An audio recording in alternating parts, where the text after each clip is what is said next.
আসসালামু আলাইকুম রহমতুল্লাহ। আজকে 26শে সেপ্টেম্বর 2024। আমরা মক্কা নগরীতে আছি। এখান থেকে আমরা জিয়ারতে যাচ্ছি দূরে।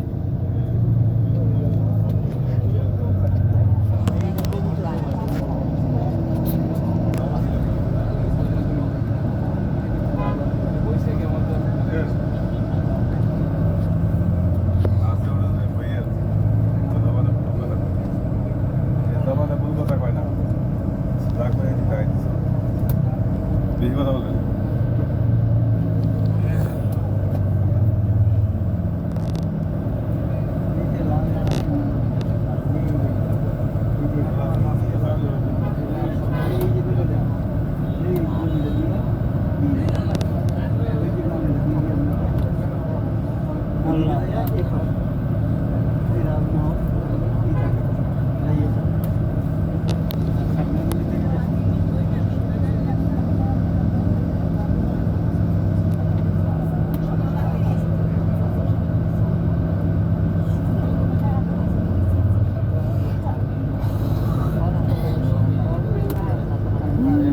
গায়া ফার্মেসি, আল ফজর, আল বিদায়া হোটেল, ইমার আল দিয়াফা হোটেল। এটা একটা ফার্মেসির দোকান, মাশাআল্লাহ অনেক বড় ফার্মেসি, আমাদের বাংলাদেশের লাস্ট ফার্মার মতো।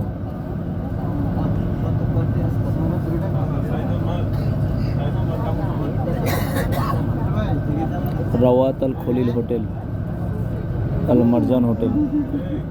আমরা ইব্রাহিম খলিল হোটেলে আছি।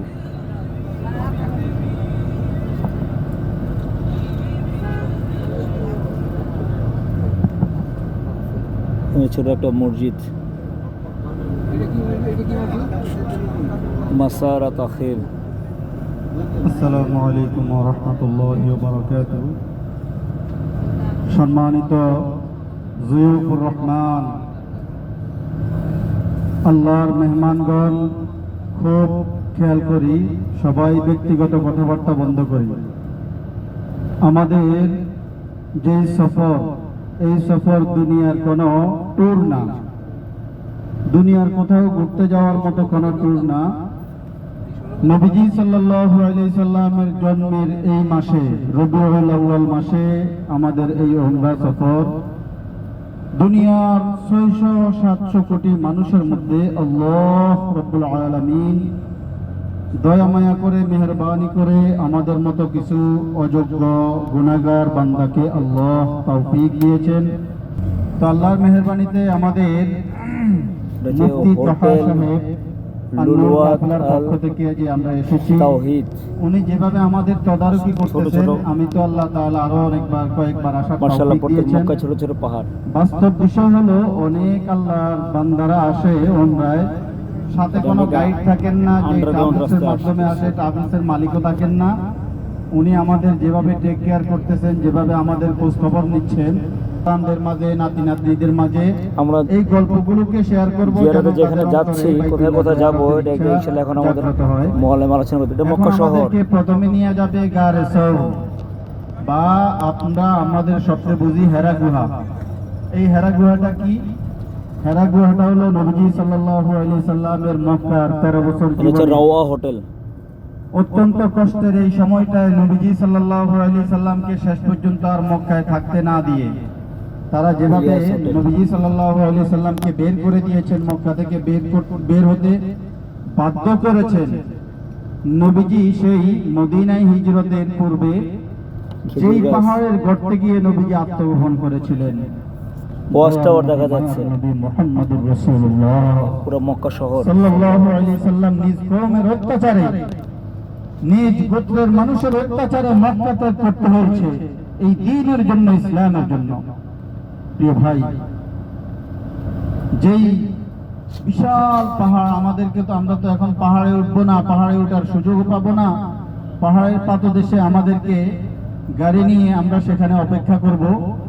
তো সেই গাড়িতে আমরা যে পাহাড়টা দেখবো, গাড়ি থেকে নেমে এই পাহাড়ের উপরে একটা গর্ত, সেই গর্তে নবীজি আত্মগোপন করেছেন। যেই গর্তের মুখে কবুতর ডিম পেড়ে দিছে, কারণ হলো এই কাফের গোষ্ঠী এরা নবীজির পায়ের চাপ অনুসরণ করে সেই গারে সৌর তথা হেরা গুহা পর্বতের উপর পর্যন্ত উঠে গেছেন। হেরা গুহা পর্বতের উপরে উঠে নবীজিকে দেখে ফেলবেন।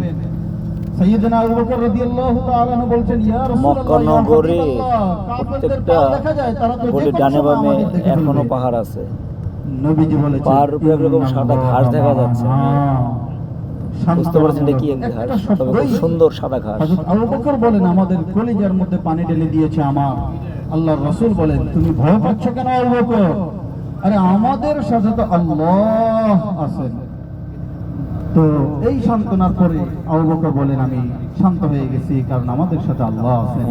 আল্লাহ আল্লাহ কি রাসূলের করলেন? কদমে ওই এটা গর্তের অলিগলিতে মুখের পড়ছে। মধ্যে দেখলো যে একটা কবুতর বাসা বেঁধেছে, ডিম পেড়ে দিয়েছে, মাকড়সা বাসা করে ফেলছে। কাফেররা বললো, আরে ওইদিকে কি তালাশ করো, দেখো না এখানে কবুতরের বাসা, দেখো না এখানে মাকড়সার বাসা, এখানে কেউ ঢুকতেই পারে না। নবীজি এবং হযরত আবু বকর রাদিয়াল্লাহু তাআলা আনহুকে আল্লাহ তাআলাই হেফাজত মরুভূমির মধ্যে বাঁচিয়েছেন। খেজুর গাছ। প্রিয় ভাই, কোন মানুষ যখন নিজকে আল্লাহর নিকটে আত্মসমর্পণ করে, ছোট ছোট তখন আল্লাহ তাআলাই তাকে ফ্লাইওভার আছে, সর্বদিক থেকে এখান থেকে গাড়ি হেফাজত চলাচল করে করে। রক্ষা করে। এই ঐতিহাসিক জায়গাগুলো জীবনে কিতাবে বইপত্রে আমরা পড়েছি, সচক্ষে কখনো দেখার সুযোগ হয়নি। নবীজি এই দ্বীনের জন্য, ইসলামের জন্য কি পরিমাণ কষ্ট করেছেন। আজকে আমরা আমরা এখন সামান্য পাহাড়ের একটু উপরে কষ্ট উঠতেছি। বরদাস্ত করলে আমাদের অভিযোগের শেষ থাকে না। আমাদের কত অভিযোগ অনুযোগ। নবীজি নিজে, যিনি রহমাতাল লিল আলামিন, দো জাহানের সরদার, জিনার গায়ে মশা মাছি বসা হারাম ছিল, সেই নবীজি দ্বীনের জন্য কত কষ্ট করেছেন। আমরা যুবকরা ওই পাহাড়ে ওঠার সাহস করি না, অথচ নবীজি সাল্লাল্লাহু আলাইহি সাল্লাম হযরত আবু বকর রাদিয়াল্লাহু তাআলা আনহুকে মাশাআল্লাহ, নিয়ে খুব সুন্দর সুন্দর সেই পাহাড়ের গর্তে উঠেছেন। হযরত আবু বকর রাদিয়াল্লাহু আমরা তাআলা এক্সপ্রেস আনহুর বইয়ের মেয়ে মাধ্যমে উপরে হযরত উঠতে পারলাম। আসমা রাদিয়াল্লাহু তাআলা আনহা, তিনি বয়সে অল্প ছিলেন।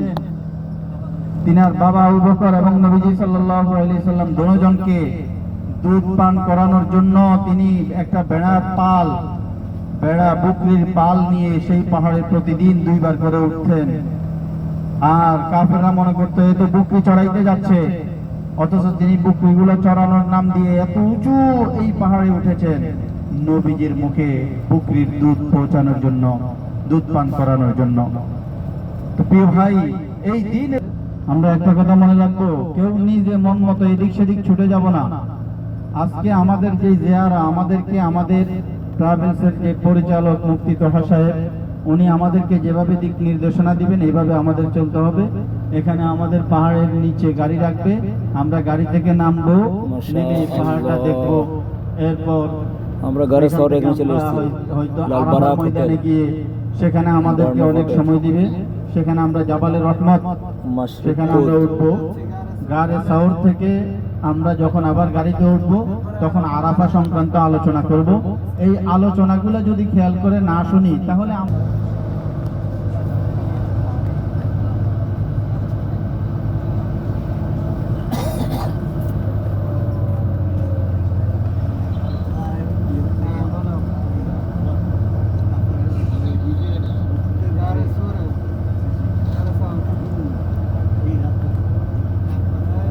আজাদ কুদা হোটেল, মাশাআল্লাহ সুন্দর একটা মসজিদ। আল্লাহ তাআলা এই মসজিদকে কবুল করুক।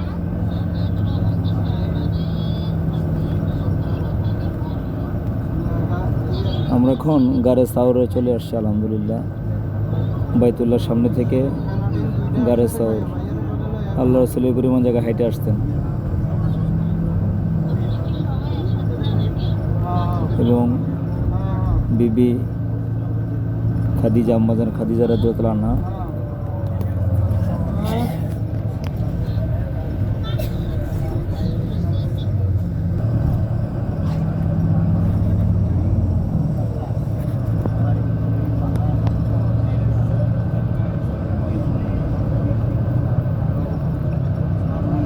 সম্মানিত হাজী সাহেবগণ, আরেকটা বিশেষ আহ্বান শুনি আমরা।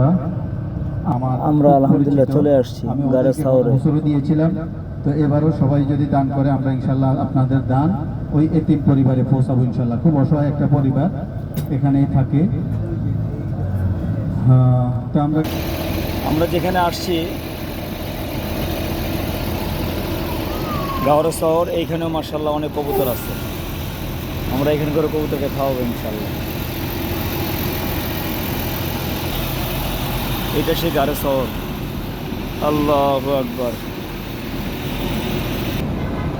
এই পাহাড়ে ওঠাটা এখন নিষেধ, তো কিছুক্ষণ জায়গায় ওঠার চেষ্টা করতেছি, কারণ আল্লাহ রসুল সাল্লাল্লাহু আলাইহি ওয়াসাল্লামের এখানে খাদিজা রাদিয়াল্লাহু তাআলা আনহা কত কষ্ট করে যে উঠছেন এই পাহাড়ের উপরে খাবার নিয়ে, এবং আল্লাহ রসুল সাল্লাল্লাহু আলাইহি ওয়াসাল্লাম এই যে দেখেন এই পাহাড় হিল, তখন তো আরও বেশি পাহাড় ছিল, এখান থেকে একেবারে সেই ওই মাথা পর্যন্ত উঠছেন, এবং ওই হেরা পাহাড়ের গোয়ায় ওইখানে গিয়ে খাদিজা রাদিয়াল্লাহু তাআলা খানা খাওয়াইছেন। এটা সেই পাহাড়। পাহাড় তো অল্প উঠলেই দেখা যায় যে কত উপরে উঠে গেছি। দেখেন আমাদের গাড়ি, ওইখানে আরেকটা পাহাড় আছে,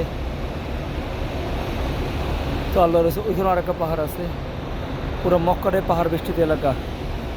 আল্লাহ রসুল সাল্লাল্লাহু আলাইহি ওয়াসাল্লাম কী পরিমাণ কষ্ট এবং মুজাহাদা করে এই পর্যন্ত আসছেন। এই সে গাড়ে শহর, টাওয়ারও আছে। এই পাহাড়ের দেখেন, এই পাহাড়ের এরকম রাস্তা দিয়ে কত বড় বড় পাহাড় দেখা যায়। এই রাস্তা দিয়ে আমাদের আম্মাজান খাদিজা রাদিয়াল্লাহু তাআলা আনহা এই পাহাড়ের উপর উঠছেন। এদিক দিয়ে বাইতে বাইতে বাইতে বাইতে চলতে চলতে একবার ওই পাহাড়ের একেবারে শেষ সীমানার পর্যন্ত উঠছেন।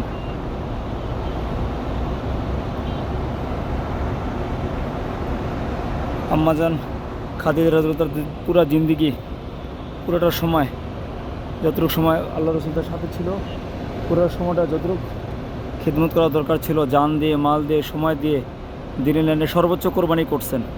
আল্লাহ তাআলা কবুল ফরমান। মক্কা থেকে গাড়ে শহর পর্যন্ত আসলাম, চেষ্টা করলাম আপনাদেরকে দেখানোর জন্য। নিজে দেখাই মূল উদ্দেশ্য ছিল, আল্লাহ পাক দেখাইলেন, আল্লাহ পাকের শুকরিয়া আদায় করি। এখান থেকে ওঠাটাও কষ্টকর, নামাটাও অনেক কষ্টকর। আল্লাহ তাআলা যারাই এখানে আসতেছেন, দেখতেছেন, খাদিজা রাদিয়াল্লাহু তাআলা আনহার মতন দানশীল ইবাদতকারী বুজুর্গ বানায় দেন, এবং হুজুর সাল্লাল্লাহু আলাইহি ওয়াসাল্লামের ব্যথাটা অন্তরের মধ্যে আসে, আল্লাহ পাক সে তৌফিক দান করেন। মোহাম্মদ সেলিম মোল্লা, মক্কা নগরীর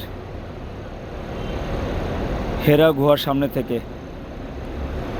আজ 26শে সেপ্টেম্বর 2024।